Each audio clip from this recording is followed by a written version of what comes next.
Will ich mal kurz in ein paar kurzen Sätzen dieses neuen Farming-Content zusammenfassen? Meinst du Lifestyle? Meinst du das Lifestyle-Update? Was ist überhaupt mit dir, Fro? Seit Ewigkeit nichts mehr von dir gehört. What happened?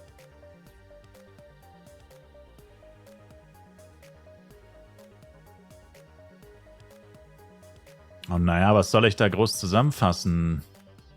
Also ehrlich gesagt habe ich mich damit selber noch nicht wirklich beschäftigt.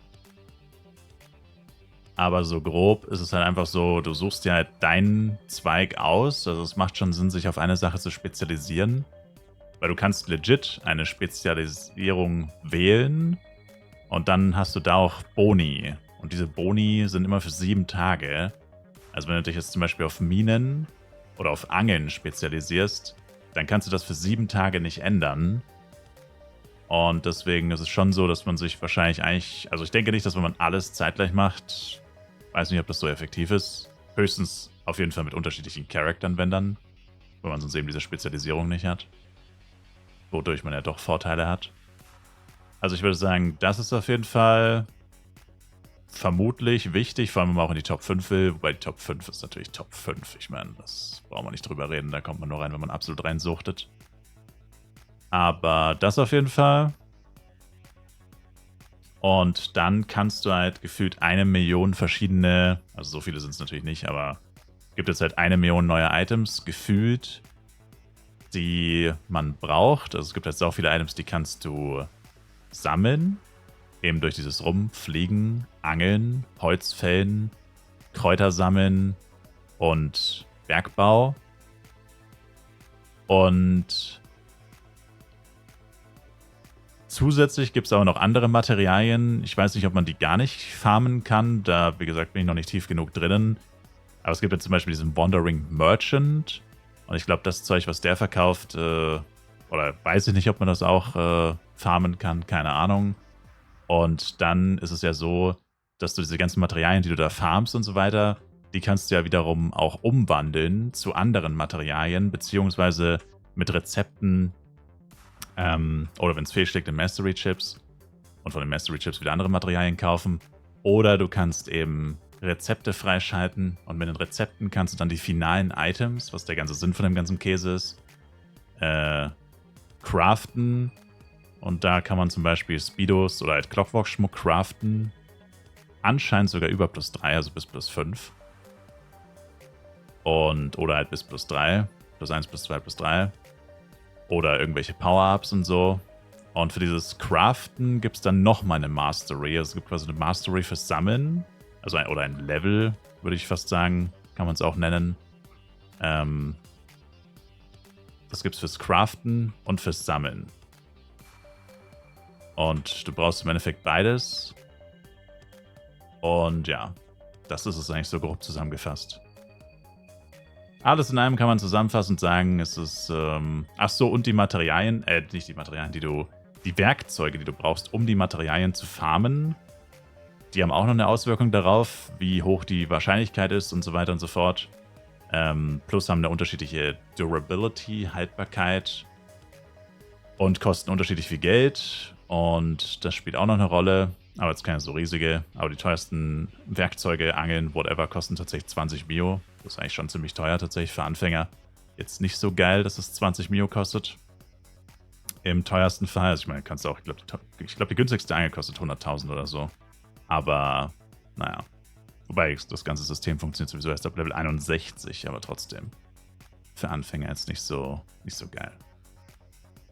Und ja, das war es eigentlich so im Großen und Ganzen. Aber ob sich das lohnt oder wie sehr sich das lohnt und so, 100%ig hat man das, glaube ich, sich jetzt noch nicht erschlossen. Wobei ich sagen kann, es gibt jemanden, der hat jetzt ein Speedo +3 am Craften. Die Wahrscheinlichkeit beträgt anscheinend 20%, dauert irgendwie 3 Stunden. Und sofern er die Materialien unendlich hätte oder hat, kann er jetzt alle 3 Stunden mit einer 20% Wahrscheinlichkeit probieren, Speedo +3 zu craften. Was im Endeffekt bedeutet, ich meine, du musst es 5-mal probieren. Also er kann eigentlich 1,5 Speedos +3 jeden Tag craften. Theoretisch, wenn er die nötigen Materialien unlimitiert vorhanden hat. Was, glaube ich, das größte Problem dabei ist. Aber sobald du das Rezept kennst oder hast und die Materialien, kannst du eigentlich permanent irgendwas Geiles craften. Was halt aber wahrscheinlich auch ziemlich negative Auswirkungen auf den Markt haben wird.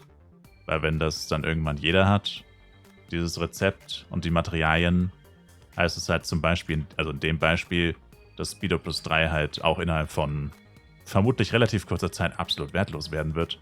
Weil warum sollte man Speedo Plus 3 für zum Beispiel, ich sage einfach irgendeinen random Preis, keine Ahnung, was der momentan wert ist, aber mal angenommen, der kostet aktuell 300 Mio. Du kannst aber auch einfach ein bisschen, gut, was heißt ein bisschen, aber du kannst auch einfach rumfliegen, die Materialien farmen und 0 Mio ausgeben oder nur sehr wenig Mio und dafür lieber Zeit investieren. Dann werden das wahrscheinlich die meisten Leute machen. Und selbst wenn es nicht die meisten Leute machen, ein paar Leute werden es auf jeden Fall machen. Und dadurch wird der Preis wahrscheinlich extrem sinken von manchen Items. Genau. Aber es steckt alles noch ziemlich am Anfang. Also so 100% kann man das alles noch nicht so sicher sagen. Steckt alles noch ganz am Anfang. Theoretisch, wenn du halbwegs interessiert daran bist, müsstest du eigentlich jetzt einsteigen und einfach losgrinden. Einfach sammeln, Rezepte freischalten, craften. Wie immer bei einem neuen Update. Sowas ähnliches mache ich auch gerade. Weil halt die Preise in 90% der Fälle oder 99% der Fälle sinken die Preise ja immer von irgendwelchen neuen Sachen.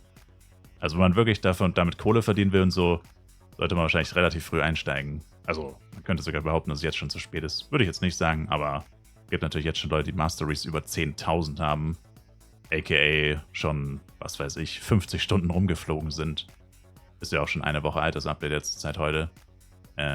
Und da schon seit 50 Stunden am Farmen waren und halt entsprechend, wie gesagt, Mastery auf, keine Ahnung, 10.000 haben und so. Solche Leute kann man so gesehen nicht mehr wirklich einholen, aber ich denke, die meisten Leute haben noch nicht so wirklich viel gemacht. Ja. Das war's so groß in eigenen Worten. Kurz und knapp.